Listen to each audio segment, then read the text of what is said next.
What's up guys, Mark Thompson Kwinski, picking up a bunch of trash, getting some lead. So the whole idea behind this video is to give you guys some insight into a GoPro 7 versus a Sony mirrorless a6400 with water housing. So we're gonna go through the footage together.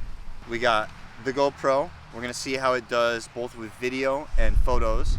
And we got the Sony a6400 mirrorless camera in Sea Frog's housing. So the Sony with the housing, you're looking at about $1,600. A GoPro 7 is now very cheap, but we'll call it approximately $350.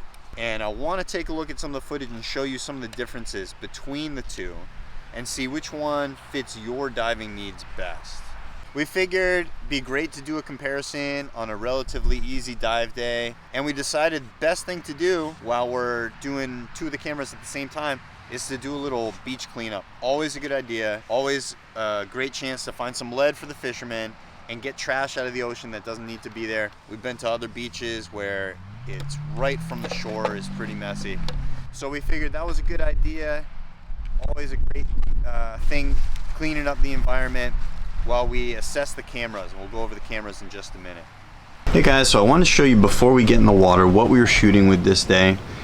It is a Sony a6400 mirrorless housing made by Sea Frogs. It's their salted line with a flat port lens and a trigger feature.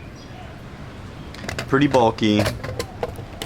Alright, and so far it's been working. You can see the GoPro housing attaches to the top. You just click these metal snaps. There is a little indicator that beeps to let you know if water has gotten in. And with the trigger feature, it's an easier grip. So we had it without the trigger initially, and it was pretty hard to keep stable. You'll see it's still hard. The trigger, remember, only works for photos. You continuously have to press the red recording button for any video. So again, that's our setup. That's what we're shooting on. That's why too you'll see some of the GoPro footage coming out of the water. So you can see the GoPro is on the left side of the screen, the Sony mirrorless is on the right side of the screen. And you'll see pretty quickly, you'll notice the image stability for the GoPro is much better. So they have that built into their camera, it does a really nice job taking smooth footage. And that's something that we would have to edit in for the Sony mirrorless camera. So the GoPro also does some pretty significant color correcting. You'll see it's much brighter, and the colors are, they worked really hard not to blue out the images. I will say the Sony mirrorless a6400, the colors are a lot more accurate. So my suit is actually a dark green, not a brown as it looks like in the GoPro footage. Alright, both cameras though do a really nice job. They're both shooting in 4K, so you can speed up or slow down the images. You can crop them really well. So still we're finding some fishing line. You can see me here trying to capture as much fishing line as we can. Always good to clean up the beaches.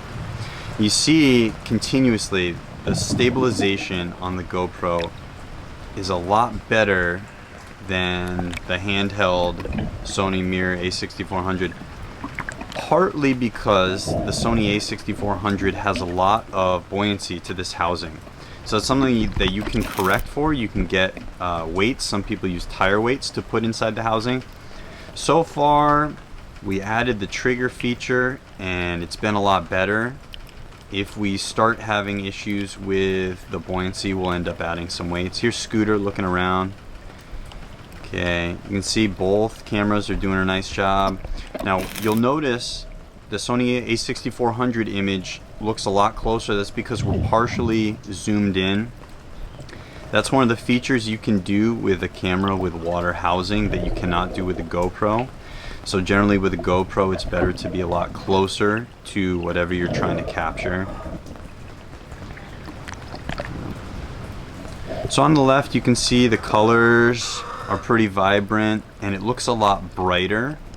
Now on the right we can end up color correcting the footage, but those colors are a little bit more accurate. So here's what a lot of people would use their GoPro or their housing for. They're going to look for wildlife, fish, reef. we got pretty lucky. It was a reasonably clear day.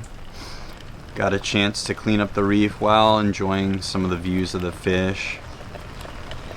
Now, if you were looking for some footage of maybe some sound of dolphins or whales, you're going to notice that both the GoPro and the Sony housing kind of mute any sounds underwater, although you can hear the GoPro turning off and on with the beep.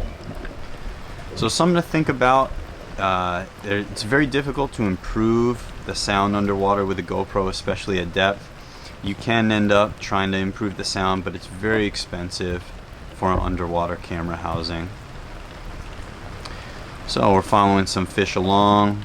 You can see how nice and smooth the GoPro shoots. That's something that we'll have to take care of with some editing software with the a6400 mirrorless, the Sony with the housing. Something to think about, the GoPro runs about $350, which I mentioned. This is a GoPro 7, by the way. They've gotten even better, 8, 9, and now they have a GoPro Max, which I will be picking up. The Sony a6400 is about $1,000 without the housing, and it runs about $500 for housing with the trigger feature. We also have a dome port, which we'll use in the future. Underwater, the dome port would be useful. Above water, generally you want to shoot with that flat port. So you can see both are doing a nice job. Now here's where I think the Sony a6400 does a little bit better.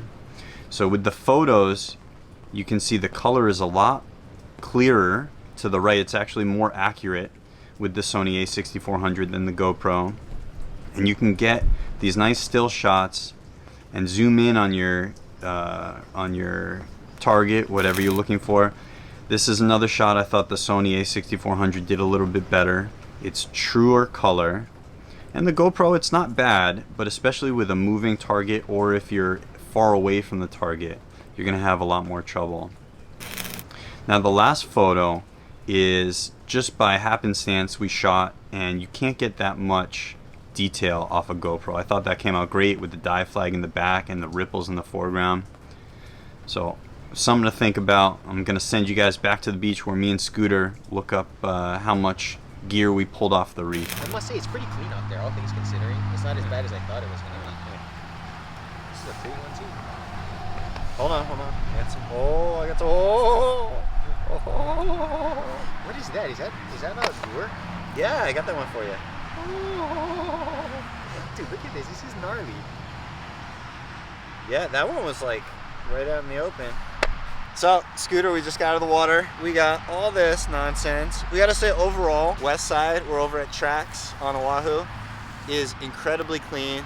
Nice job, west side. Clean. It took a ton of time for us to find anything, but finally we found just a couple pieces of trash we wanted to get rid of. So Scooter was telling me, instead of just buying new lead every time, be helpful to go dive and reclaim it. Yep. Found a bunch of lead, so Scooter can fish and maybe take us along on his fishing adventures. So a lot of these, as you can see, a lot of these you can just clean and reuse, but for the pieces like this, they're just chunks of lead or broken, you can always just melt it down, or you can find guys at the swap meet who trade you weighted just lead pound for pound for the lead that they remake. So that's what we usually end up doing, is whatever we can salvage, we'll try and reuse, and whatever else we can't, we just exchange it, get it melted, and then they'll give us new lead. Cool. Yeah. What is your favorite piece of trash that you found? Probably this. I don't exactly know what it is. I presume it's part of a pot. I actually thought it was a whole pot, and I know my buddy over here in his tent, I wasn't sure if he had any cooking tools, so I was hoping that I could give it to him as a gift, but I still might be able to unfortunately cook with that. when I pulled it out, I just got a handle, so hopefully he can find some. If we use put for that this. on, this is metal, that's basically cooking. I was a little bit disappointed in this. First of all, no one should be drinking anything other than Dr. Pepper. Dr. Day keeps the doctor away. Second, if you're gonna drink a crushed strawberry, keep the can out of the ocean. Ooh, what do we think this is? It has been in the ocean for a while. You can see stuff growing on the butt ice. So good to get it out of the water. We got all this fishing line. Saw a turtle. We made sure that that turtle wasn't gonna choke. Also, there's no need to hit golf balls into the ocean. 2 of them. There's just no need. Go to a driving range. Don't play golf. Found this. overall we did pretty good. Scooter, Okay. you're our fishing consultant. So you're taking all the lead pieces, you're taking the bobber, you're taking the lure, Yep. everything else. Dump, Dump get off, to the get trash. get out of the ocean and where it belongs. And considering, I mean, I feel like we did a pretty good job today, but man, there's still a lot of trash out there. There's still some stuff out bunch of there. trash out there. We'll keep going. Yeah. That took us 2.5 hours. It's not bad. I'm stoked that we got I'm all actually pretty surprised. Out here is clean compared to a lot of the other places. Yeah, You'd be it's clean. surprised. North Shore has a bunch of trash out there. Yeah, it's clean, and a ton of people come here, and it's still clean. So nice job, guys. And then you got to take us fishing with some of the reclaimed lead No, it's that a we good idea. found. It's a good Yeah. idea. What are we gonna fish for? Pretty much anything. I mean, we just gotta find a spot that we can go on a good fishing day and see what we can catch. Do you think you could fish from a raft? Totally. Alright. Totally doable. I think if anybody can do it, it's Mark Thompson. I'm not sure how much other people Okay. can, but Okay. I would bet on him to be able to get it done. We're gonna bring Scooter on a raft in our future. Oh, I don't want to be on that raft with you, but I think Mark Thompson can do it on that raft. Well, we'll figure out a way to get Scooter on there. Okay. That makes me happy. This was good. This was a win. So would you say this is a good spot to maybe learn to 3-prong or for sure. free dive, For sure. snorkel? Overall, a good spot. Definitely coming out here Yeah. again soon. Yeah, thanks for coming out. Thanks course. for joining. Join the journey. Yeah, helping make the beach a little bit better, a little bit cleaner. We appreciate you coming out, man. Overall, I'm very surprised. It's a Overall, great it's a day. really good day. Hey, thanks for coming out, Of course, Scooter. man, excited to come back out again. Boom. Hopefully I can come back and we can do more adventures together. Yeah, join the journey. Scooter is joining the journey. He's on board. I'm on board. They're on board too. They love it. I heard that. They're like, yeah, Mark. Yes, Scooter. Ooh, Mark Thompson.